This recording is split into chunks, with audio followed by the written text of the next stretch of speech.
कुबेरनीती share market क्लासेसमध्ये आपलं स्वागत आहे. We teach, we support, we help, you learn.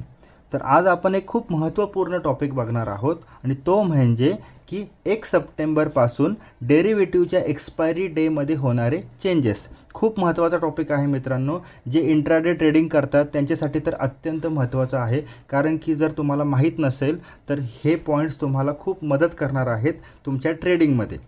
आणि ह्या चेंजेसमुळे तुम्हाला काही स्ट्रॅटेजीज तुमच्या बदलाव्या लागणार आहेत आणि तुम्हाला काही नियम जे आहेत ते बदलावे लागतील. तर काय बदल होणार आहेत चला तर बघूया. सगळ्यात महत्त्वाची गोष्ट, एक्सपायरी डेमध्ये जी NSEची एक्सपायरी होती ती दर गुरुवारी असायची. आपण खूप वर्षानुवर्ष बघतो आहे की NSEमध्ये जे निफ्टी आहे त्याचा ऑप्शन असेल, फ्युचर असेल, बाकीचे जे इंडेक्स असतील like bank Nifty, fin Nifty, mid cap Nifty, ह्या सगळ्याची एक्सपायरी जी आहे ती गुरुवारी असायची. ती आता बदलून मंगळवारी केली जाणार आहे 1 सप्टेंबरपासून. तर हा एक खूप महत्त्वाचा बदल तुम्हाला बघायला भेटणार आहे की NSEच्या सर्व एक्सपायरीज ज्या आहेत त्या गुरुवारी नाही तर आता मंगळवारी तुम्हाला बघायला भेटणार आहे. आणि BSEचे जे एक्सपायरी आहेत त्या मंगळवारी नसून आता गुरुवारी बघायला भेटणार आहेत. तर हे दोन्ही एक्सचेंज झालेले आहेत एकमेकांबरोबर.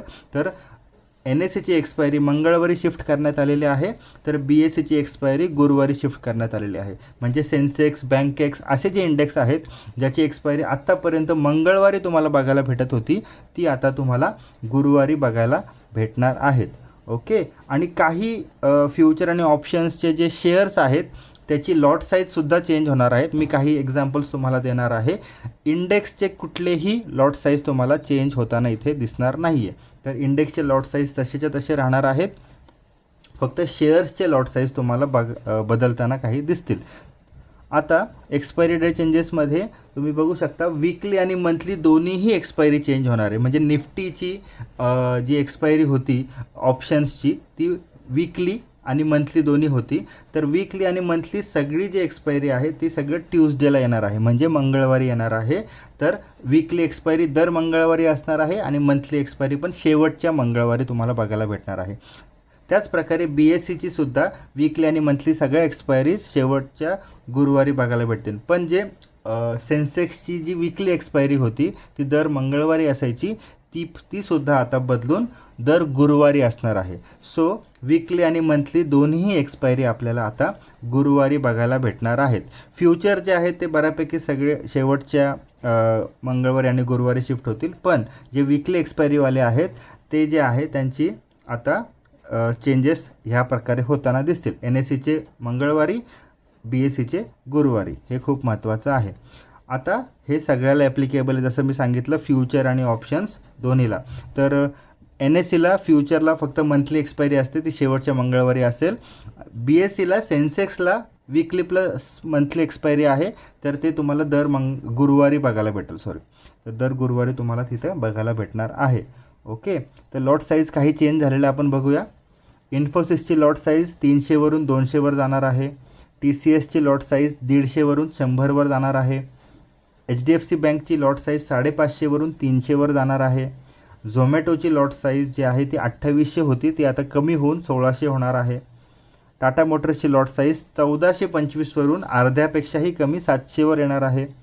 आणि इंडेक्सची कुठलीही लॉट साईज तुम्हाला चेंज होताना दिसणार नाही आहे. तर असे हे लॉट साईज जे आहे शेअर्सचे चेंज होणार आहेत काही प्रमाणामध्ये, सर्व चेंज होणार नाही आहे मित्रांनो. ओके. तर इम्प्लिमेंटेशन टाईमलाईन जी आहे 31 ऑगस्टपर्यंत ज्या एक्सपायरी आधीपर्यंत चालू आहेत त्या तशाच राहणार आहेत. म्हणजे निफ्टी किंवा NSEच्या एक्सपायरी ज्या गुरुवारी होत्या त्या 31 ऑगस्टपर्यंत गुरुवारीच असतील. लॉट साईज पण त्याच असतील सेम आधीच्या. ओके. आणि 1 सप्टेंबरनंतर ज्या आत्ता आपण डिस्कस केलेल्या एक्सपायरी किंवा लॉट साईजेस आहेत त्या अप्लाय होणार आहेत किंवा त्या इम्प्लिमेंट होणार आहेत. तर 1 सप्टेंबरनंतर तुम्हाला हे सर्व बदल तुम्हाला बघायला भेटणार आहेत मित्रांनो. ओके. तर समरी आपण बघूया की NSEची एक्सपायरी मंगळवारी बघायला भेटणार आहे, BSEची एक्सपायरी गुरुवारी बघायला भेटणार आहे. लॉट साईज काही शेअर्सचे चेंज झालेले आहेत. ओके. आणि कुठल्याच इंडेक्सचे चेंज नाही झालेले. तुमचे सिस्टीम्स किंवा टूल्स जे आहेत किंवा स्ट्रॅटेजी मॉडेल्स जे आहेत ते तुम्हाला अकॉर्डिंगली अपडेट करावे लागतील. तर तुमच्या डीमॅट अकाउंटमध्ये सुद्धा हे सगळे चेंजेस तुम्हाला 1 सप्टेंबरपासून दिसतील तर तुम्ही ते ट्रॅक करा आणि एकदा क्रॉस चेक करून घ्या. तर इथून पुढं ट्रेड करताना थोडा 1-2 महिने एक्सपायरी डेट बघून ट्रेड करा मित्रांनो, नाही तर मग प्रॉब्लेम झाला तर तुम्हाला ट्रेडमध्ये चुका व्हायची शक्यता आहे. तर मुद्दा हा आहे की तुम्ही इथून पुढं थोडे काही दिवस एक्सपायरी बघून ट्रेड करा. तर हा खूप महत्त्वाचा आपल्याला जो मुद्दा आहे तो फॉलो करावा लागणार आहे. ओके, आशा आहे मित्रांनो ही इन्फॉर्मेशन तुम्हाला उपयोगी ठरेल. तर भेटूया आपण पुढच्या व्हिडिओमध्ये. तोपर्यंत लाईक आणि सबस्क्राईब करा आमच्या व्हिडिओला. चलो बाय बाय.